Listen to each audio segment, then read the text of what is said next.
strong.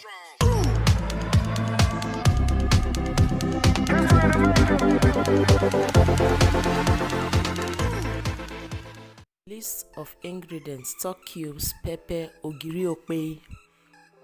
This is my fresh ogbono. I'm going to blend it up in my dry blender, and that's it. Here you have it. That's the crayfish, blended crayfish. My obstacles, I cooked it earlier on. Yes, I cooked my obstacles. I have a goat meat, I have a cow nose, and I also have a chicken in it. So guys, you just add a little bit of salt, pepper, and the stock cubes, and you cook your obstacles. Here is my spinach, my meat stock, my palm oil, my onion, chopped onion, and my okra. I already chopped my okra, and I have my sal and my seasoning, and that's all we'll be needing for this recipe.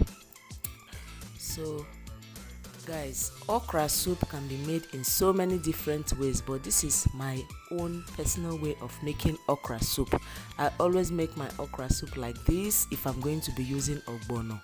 So guys, first thing, you set your pot on heat, you add in the oil.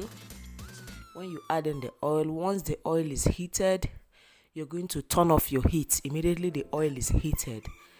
So we don't want to use heat to proof this okra, because I call it proofing. Let me borrow terms from yeast, dry yeast. The way you proof dry yeast is the same way you're going to be proofing this ogbono. So what you see me doing is stirring in the ogbono into the heated oil while your heat is turned off. So when you finish doing that, you'll find out that it becomes consistent. It has a particular consistency. It should not be thick in the oil. It should just be there. So after that, you when it's all dissolved in your oil, you add in your meat stock. That's what I'm doing. I'm going to be adding in my meat stock. After you add in your meat stock, if it's not enough, guys, you add in some more water, just enough water. By the time you look at the ingredients, the okra you have and the spinach, you imagine the quantity of water you need for this recipe, guys. So please, I'm not going to be putting any measurements here, please. So now, after you've added in the water, you cover and let it cook. I allowed it cook for 5 minutes, and then I came back to check. At first I increased the heat, so I came back to check, and it's already boiling and it's not burning. So you're going to stir it up and cover it.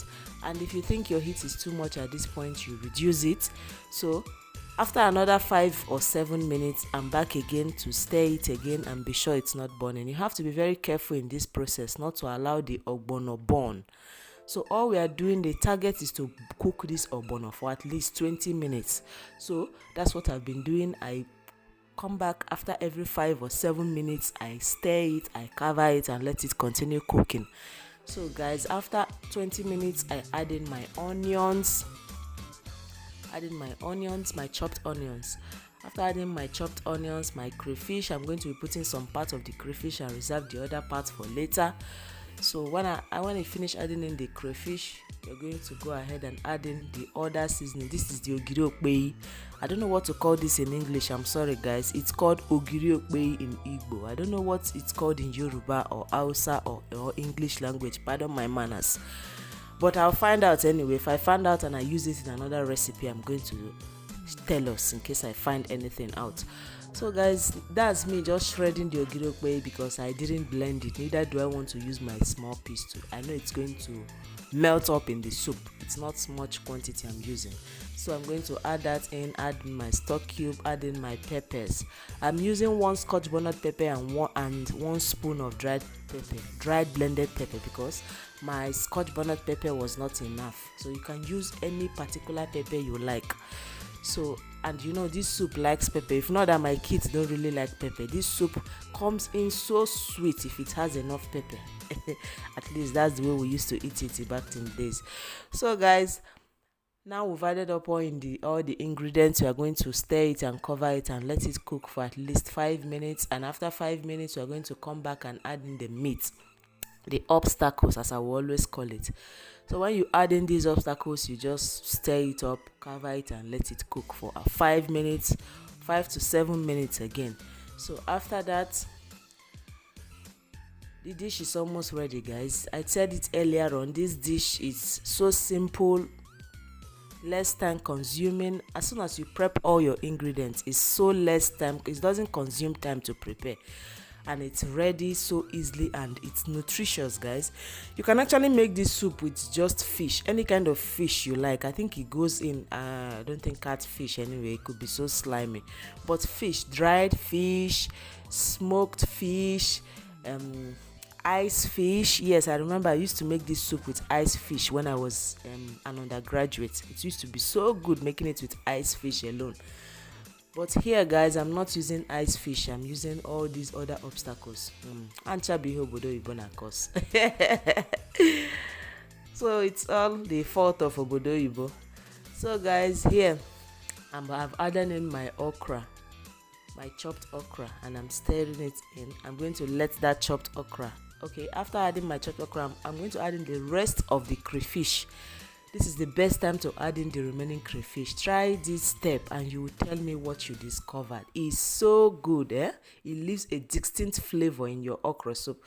So I've added and stirred and covered, and come back again in the next 5 minutes. You know, we don't want to overcook our okra, so it's good you come back as soon as your pot starts boiling. Again, for it not to get burnt, you need to come back very early to check it, and cook on medium heat, guys.